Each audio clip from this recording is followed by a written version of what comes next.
All right, welcome back to the channel. It's your boy Fanon, and in this video, we've got some news that is coming out about the next fight for Canelo Alvarez and whether it would be David Benavidez or not. And according to Sean Porter, who's definitely an inside guy, it's not going to be. It's going to be somebody else who is Jermall Charlo. Let's talk about that in this video.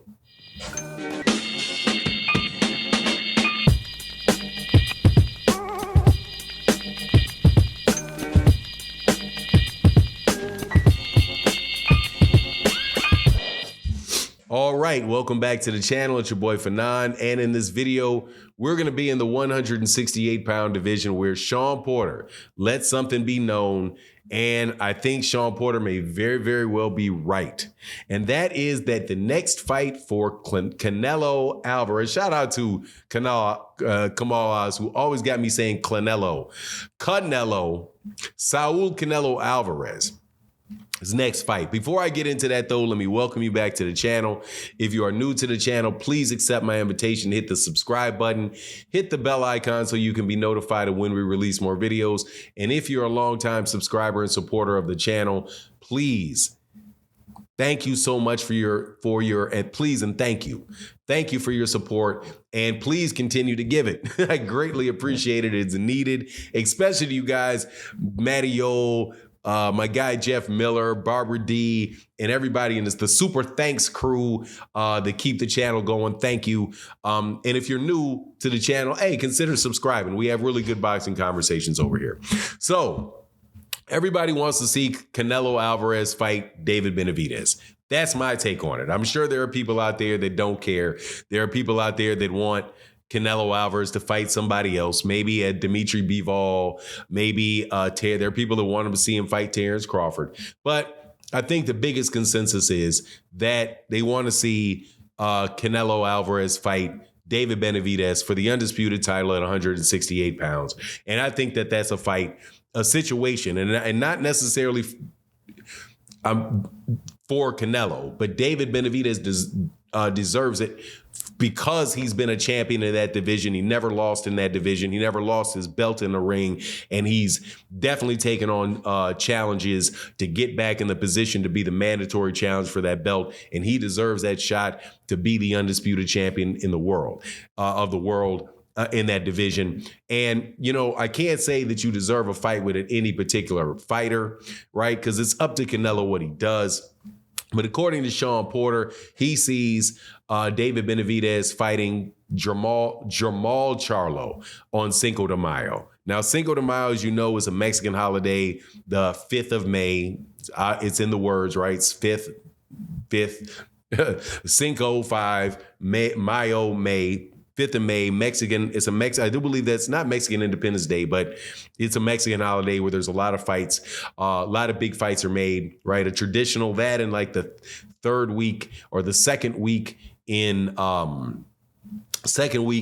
September are really big fights, fight weekends for Mexican fight fans, and hence all of boxing. But he expects Jermall Charlo to fight him. Now, this is after, in not too long ago, a few months ago, Canelo Alvarez having fought Jermall Charlo, who moved up from 154 pounds to fight him. Now, I know that this is going to be hit with a lot of criticism if this fight takes place between the two of them, because Jermall Charlo has not fought but one time in the last several years. But I have to say, when he did fight Jose Benavidez, he looked very good on the undercard of the David Benavidez versus Demetrius Andrade fight card, and looked very, very good. However, I think in order for anybody to really take that fight as something is really a good look, Jermall Charlo is going to have to do something in between now and May, which I don't know if it's possible, because it's now November. I mean, it's October, December. And since it's December, I mean, that's only 5 months away. So he would have to get a fight within the next 8 weeks or something like that. And then to be able to be ready for May, I don't know, man.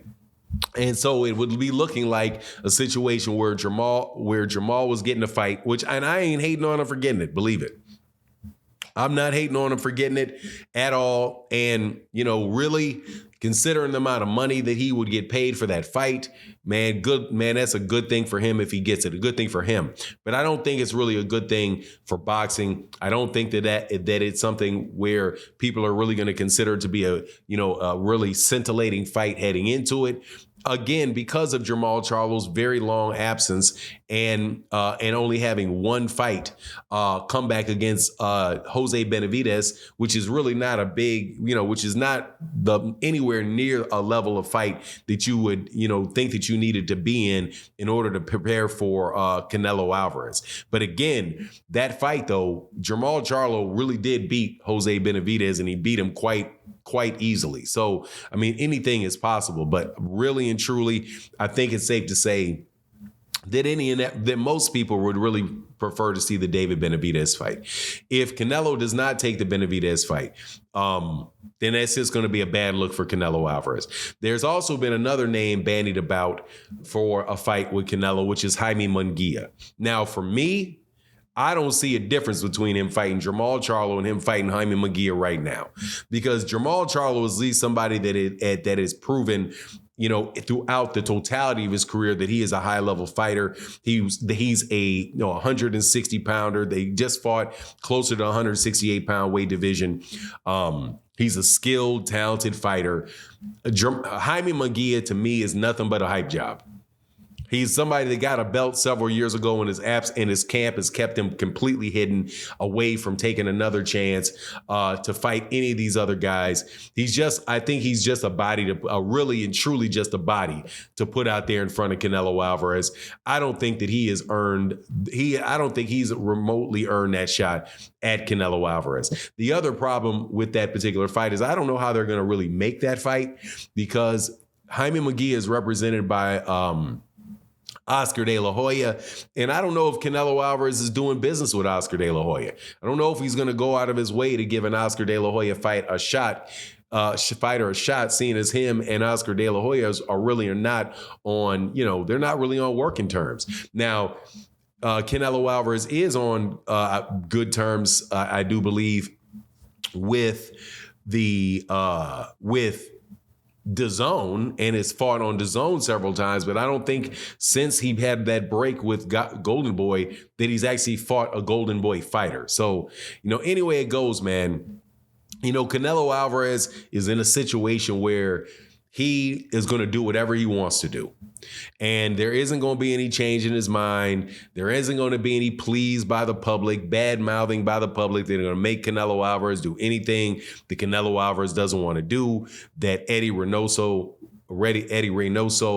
doesn't want to do. And if that means that these guys are going to continue to rake up the dough by fighting guys that they can beat, which is most fighters that they fight, it's just going to be what it is.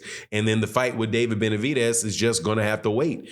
I would have thought for sure that Canelo would have run that fight with Dimitri Bivol right back, but he didn't. It's like, all right, no. Bivol wanted to come to 168. He said, nope, only way I'm fighting was at 175. And he didn't even make a move to fight him at 175. So, Canelo is an interesting dude, man. But because he sells tickets and because he sells pay-per-views, he can do whatever he wants to do. And if Jermall Charlo winds up being the guy, because Jermall Charlo is a very winnable fight for him, hey, man, it is what it is. But I'll be happy for Jermall Charlo, just like I was happy for Jermell Charlo to get those paydays those guys get when they fight Canelo. But anyway, that's my take on the matter. Please let me know what you think in the comment section.